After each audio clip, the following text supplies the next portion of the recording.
यहाँ पर कोई प्राथमिक विद्यालय से आगे कोई विद्यालय नहीं है। 10वीं तक 12वीं तक कोई विद्यालय नहीं है। हमारी बच्चियाँ दिल्ली जाती हैं पढ़ने के लिए। हमारी बच्चियों को ज़रूरत नहीं है कि यहाँ पर कोई उनके लिए अपना कोई स्कूल हो। इस बार का रुझान लोगों का पतंग की तरफ ज़्यादा है, AIM पार्टी की तरफ ज़्यादा है, ओवैसी भाई की तरफ ज़्यादा है। लोग ओवैसी भाई को दिल से चाह रहे हैं। वो लोग कहते हैं हम आपको वोट नहीं करेंगे, हम लेकिन ओवैसी भाई की तरफ से हम वोट करेंगे आपको। ओवैसी भाई के लिए वोट करेंगे। ओवैसी भाई हमारे दिल में है। वो पिछले 4 बार से जीत रहे हैं, तो कैसे आप उनसे मुकाबला करेंगी और जनता के लिए मतलब क्या क्या, अगर आप जीती हैं तो क्या क्या लाएंगे? ये मेरा पहला सवाल। जी बिल्कुल, 4 बार जीतने का मतलब ये नहीं कि आप 5वीं बार भी जीत ही जाएंगे। 4 बार जीतने का मतलब ये होता है कि आपने कुछ विकास किया होना चाहिए।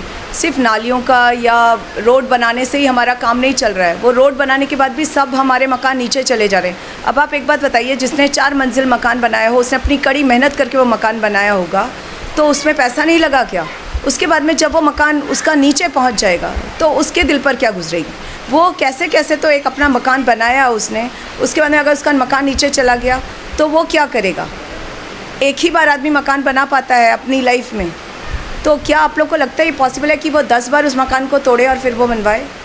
नालियों की हालत यहाँ की देखिए, इतनी ख़राब हो रखी है। कीड़े पड़े हुए नालियों में, सड़कों पे कूड़े के ढेर लगे हुए हैं। तो ऐसा नहीं कि बस आप गलियों में, एक गली में आप भेज रहे हैं कूड़े वाला और दूसरी में ना जाए, ऐसा हो सकता है? यानी मैडम आप कहना चाह रहे हैं कि पिछले 4 टर्म से जो पार्षद बने हुए हैं तो उन्होंने कुछ नहीं किया?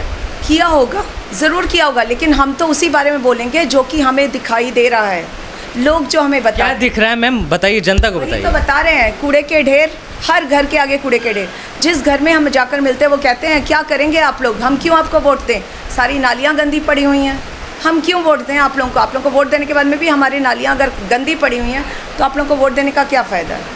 यानी जो पार्षद आदिल मलिक जो पार्षद हैं वो कुछ नहीं करवा रहे हैं? कुछ करवा रहे होते तो लोग हमें इतना नहीं बोल रहे होते। अगर उन्होंने कुछ करवाया होता तो वो इतना नहीं बोल रहे होते। मुझे नहीं लगता कि जो करवाता है आदमी उसके बारे में ऐसा कुछ बोला जाता है। हम तो खुद देख कर आए हैं ना, हम किसी के सुने सुनाए बातों पर नहीं भरोसा करें। उन लोगों ने हमें दिखाया कि देखिए आप नालियों की हालत, कीड़े पड़े हुए हैं, उनमें कूड़ा भरा हुआ है, और जो कूड़े के ढेर जो उनके दरवाजे पर लगे हुए हैं, अगर कूड़ा उठता या वो नालियाँ साफ़ की जाती तो ऐसा तो नहीं होता। शहीद नगर का नाला ही जाके देख लीजिए, इतनी गंद है उसमें। आसपास जो बाउंड्री बनाई गई थी वो सारी बाउंड्री टूट चुकी है। किसी भी बच्चे का, वो जो नाले पर घर है, वो अपने बच्चों को उसे संभाल कर ही रखेंगे ना। अब अगर किसी का बच्चा उसमें चला जाए तो क्या होगा?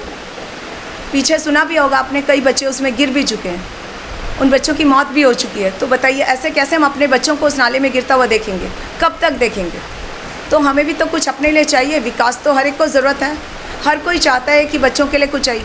दूसरी बात, स्कूल के बारे में ही देख लीजिए, यहाँ पर कोई प्राथमिक विद्यालय से आगे कोई विद्यालय नहीं है। 10वीं तक 12वीं तक कोई विद्यालय नहीं है। हमारी बच्चियाँ दिल्ली जाती हैं पढ़ने के लिए। हमारी बच्चियों को ज़रूरत नहीं है कि यहाँ पर कोई उनके लिए अपना कोई स्कूल हो। वो 10वीं 12वीं पढ़ें तो अपने इस एरिया से पढ़ें। हमारी बच्चों को क्यों बाहर जाना पड़े? यानी आप कहना चाह रहे हैं कि यहाँ से जो बच्चियाँ हैं उन्हें दिल्ली जाना पड़ता है, इतना लंबा सफ़र तय करना पड़ता है? बिल्कुल, आप समझ लीजिए यहाँ से दिल्ली कोई 5 मिनट का रास्ता तो है नहीं।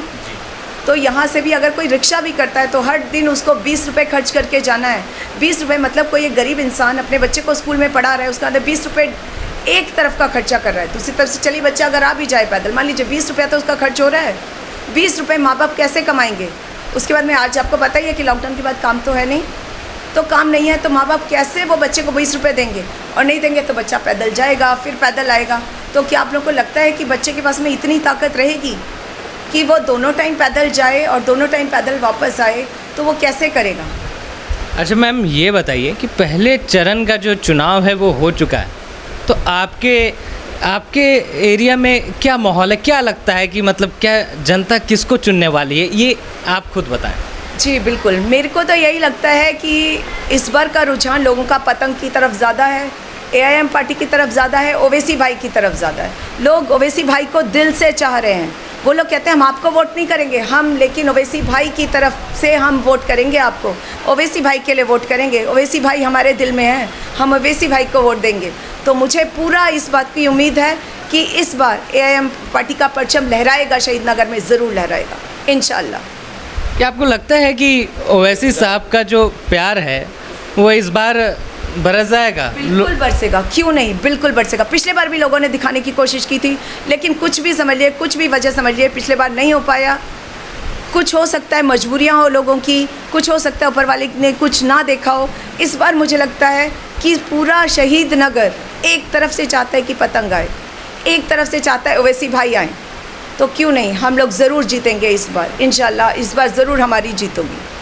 और आपका कुछ संदेश जो आप अपने क्षेत्रवासियों को देना बिल्कुल, चाहते संदेश यही है कि आप सब AIM पार्टी को वोट दें, पतंग को वोट दें, ओवैसी भाई को वोट दें, जिसका भी आपका मन हो उसे आप वोट दें। लेकिन पतंग की ज़रूरत है, हमें इस बार बदलाव की ज़रूरत है, चेंज की ज़रूरत है, बहुत ज़्यादा ज़रूरत है, क्योंकि हम नहीं चाहते कि 20 साल से जो हम लोगों ने झेला है वो आगे 5 साल भी हम झेलें। इस बार हम चाहते हैं कि एक बार बदलाव करके देखिए। हम आप लोग को वादा करते हैं कि ज़रूर बदलाव होगा, शहीद नगर में ज़रूर इतना बदलाव होगा कि शहीद नगर की जनता कहेगी कि हाँ, अगली बार फिर हमें पतंग चाहिए।